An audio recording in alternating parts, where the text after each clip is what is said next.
Sifatul huruf adalah cara-cara tambahan untuk mengeluarkan huruf ketika sudah bisa menempatkan huruf pada makhraj.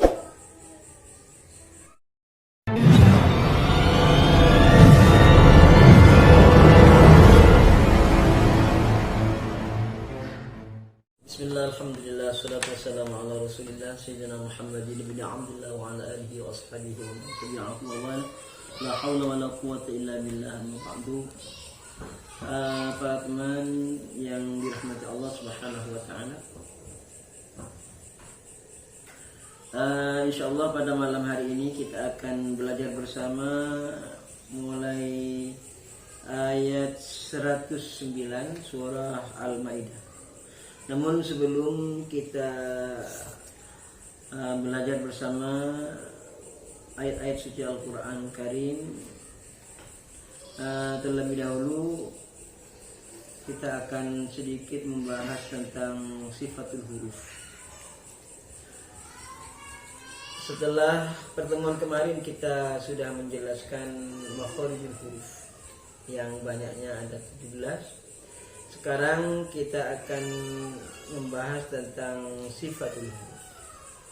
Sifatul huruf adalah cara-cara tambahan untuk mengeluarkan huruf ketika sudah bisa menempatkan huruf pada makhrajnya. Jadi memang sifatul huruf itu sangat erat hubungannya dengan makharijul huruf. Dan sifatul huruf ini termasuk hakul huruf. Kalau dalam Muqaddimatul Jazari disebutkan wa huwa i'ta'ul huruf haqqaha min sifatin laha wa mustahaqqaha. Sifat ini adalah termasuk hakul huruf. Karena sifat ini termasuk hakul huruf, maka sifat ini tidak akan bisa lepas dari huruf dalam keadaan apapun. Sifat itu akan melekat pada huruf itu. Ala kulli halin, baik fathah dalam keadaan kasrah, dhamma ataupun sukun sekali. Namanya sifat.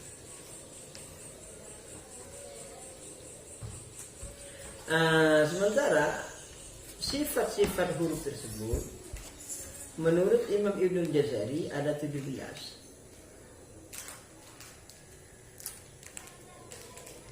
Yang 5 saling berlawanan, yang 10 saling berlawanan.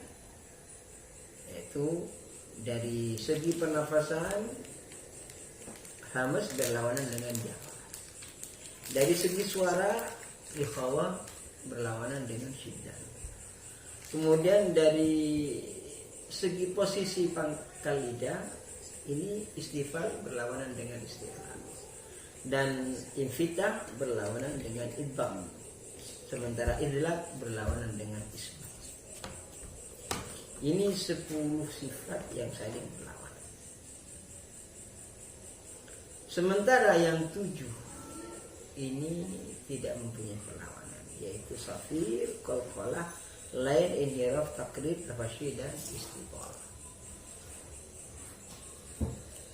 Ini menurut cara pandang Imam Ibnul Jazari.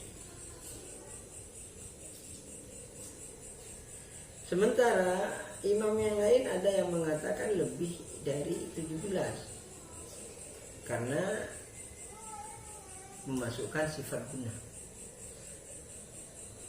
Gunnah termasuk sifatnya mim dan nun. Cuman Imam Jazari tidak memasukkan gunnah pada sifat. Kita mulai dari sifat yang membahas tentang nafas atau pernafasan, yaitu antara jahr dengan hamas. Kita mulai dari yang jahr. Jahr ialah tertahannya nafas ketika mengeluarkan huruf-huruf di bawah. Azuma waznu qari'in di qaddin jiddi talaq. Huruf-huruf ini adalah huruf yang bersifatan jahr.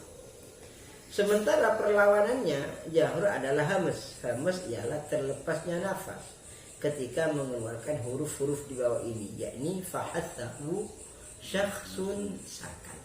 Fahathahu syakhsun sakan. Ada 10 sifat, 10 huruf yang mempunyai sifat hamas. Fa, ha, tha, ha, shin, kha, sad, sin, kaf, dan ta. Huruf-huruf ini, ketika kita mengeluarkan huruf-huruf yang 10 ini, maka nafas kita akan terlepas.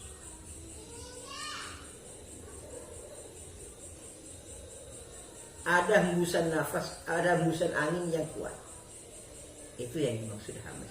Bacanya fa, af, af.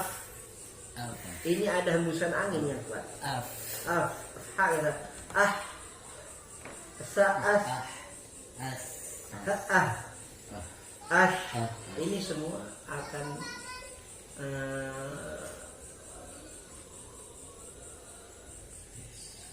kuat. Hembusan angin itu akan kuat karena huruf-huruf ini mempunyai sifat hamas. Hamas itu adalah terlepasnya nafas ketika mengeluarkan huruf-huruf fahathahu syakhsun sakan. Sisanya secara otomatis adalah mempunyai sifat jahur, karena hamas dengan jahur ini saling berlawanan. Jadi yang kita hafalkan ya yang sedikit aja yang hamas. Hamas yang 10, berarti sisanya 18 semuanya adalah jahur. Termasuk ba, ini jahur, ain, ya, wa, ya, hembusan nafasnya tidak kuat, hembusan anginnya enggak kuat. Misalnya ba, au, walaupun suaranya lepas tapi nafasnya tidak lepas, tertahan. Au, minallah, minalzalimin. Tidak boleh ada angin yang keluar minadzo misalnya, tidak boleh. Ini hamas kalau ada hembusan angin yang kuat. Termasuk zi, ya zi termasuk jahur. Al, tidak ada angin yang kuat. Al, tidak boleh misal az, tidak boleh. Kalau sampai ada angin yang kuat, ini tidak benar. Yang rentan ada zi. Kalau yang lain mungkin Allah dengan zi mungkin ya. Yang lain mungkin jarang. Memang masuk zal, az, akhol, walaqad akhol. Ada angin. Walaupun suaranya lepas tapi nafasnya tertahan. Suaranya akan berjalan terus karena di khawazan. Tapi tidak ada angin. Beda dengan sin, as, hembusan anginnya kuat. Ini hamas. Ini adalah sifat yang membahas tentang suara. Kemudian pernafasan. Sementara sifat yang kedua yaitu membahas tentang suara, yaitu antara syiddah dengan rikhawah. Kita mulai dari syiddah. Apa yang dinamakan syiddah? Jawab ialah tertahannya suara ketika mengeluarkan huruf-huruf ajid, qasim, ajid, qasim. Nah, ketika mengeluarkan huruf ini hamzah, jim, dal, qaf, ta, ba, kaf, ta. Ada 8 huruf yang mempunyai sifat syiddah atau suara yang tertahan. Jadi suara itu akan tertahan sendiri walaupun nafas kita masih ada, tapi suara itu akan tertahan sendiri ketika mengeluarkan huruf 8 ini. Misalnya hamzah a, i, u, a sudah tidak bisa, sudah akan tertahan. Misalnya jim, ja, ji, ju, aj,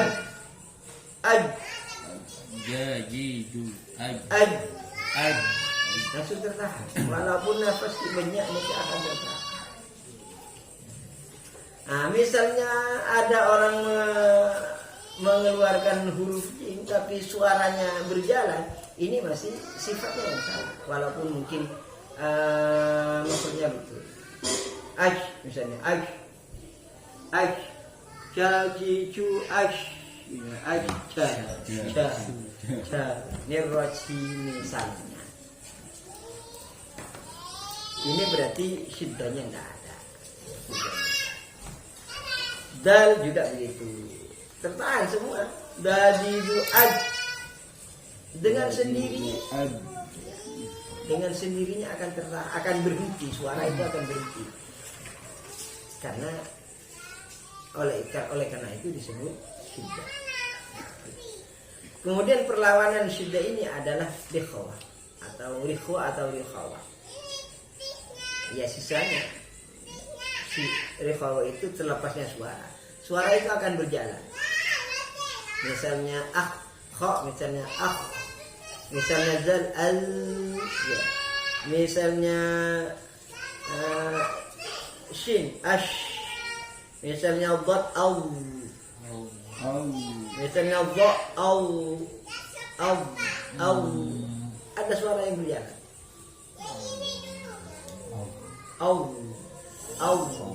Misalnya dot au, tidak boleh ditahan, mengeluarkan dot tidak boleh. Tidak boleh. Ini namanya syiddah. Kalau suara tertahan syiddah. Wadidu itu syiddah. Jadi harus ada suara yang berjalan.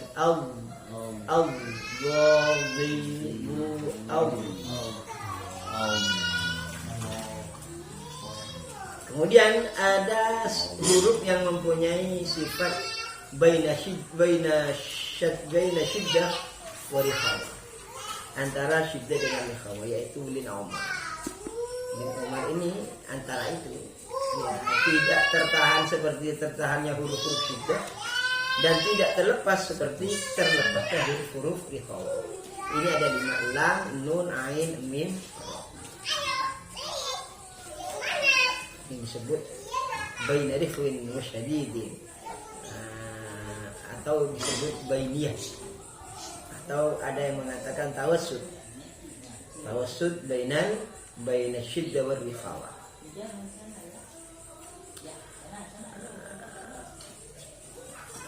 Kita pindah pada sifat yang membahas tentang posisi pangkal lidah, yaitu antara isti'la dengan istifal. Kita mulai dari isti'la. Isti'la adalah naiknya pangkal lidah ketika mengeluarkan huruf-huruf di bawah ini. Huruf-huruf khusok, dautin, kil. Jadi pangkal lidah harus naik, harus terangkat. Misalnya kho. Tidak boleh ada di bawah. Kalau di bawah, maka huruf itu akan terdengar tipis. Kha.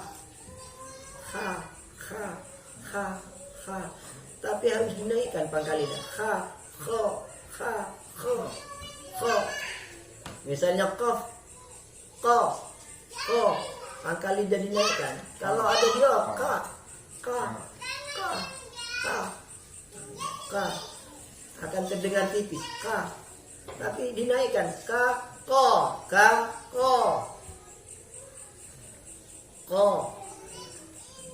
Itu adalah isti'la. Jadi istilah itu naiknya pangkal lidah. Karena pangkal lidah naik, maka huruf-huruf isti'la ini akan menjadi tebal. Kedengarannya tebal. Seperti O, suara O. Padahal itu A. Karena faktor naiknya pangkal lidah. Jadi kha, kho,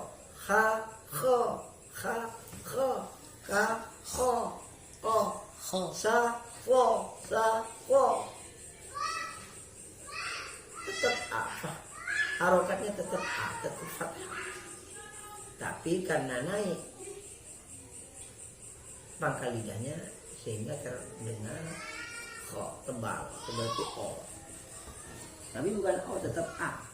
Karena posisi lisan tetap terbuka, bibir terbuka.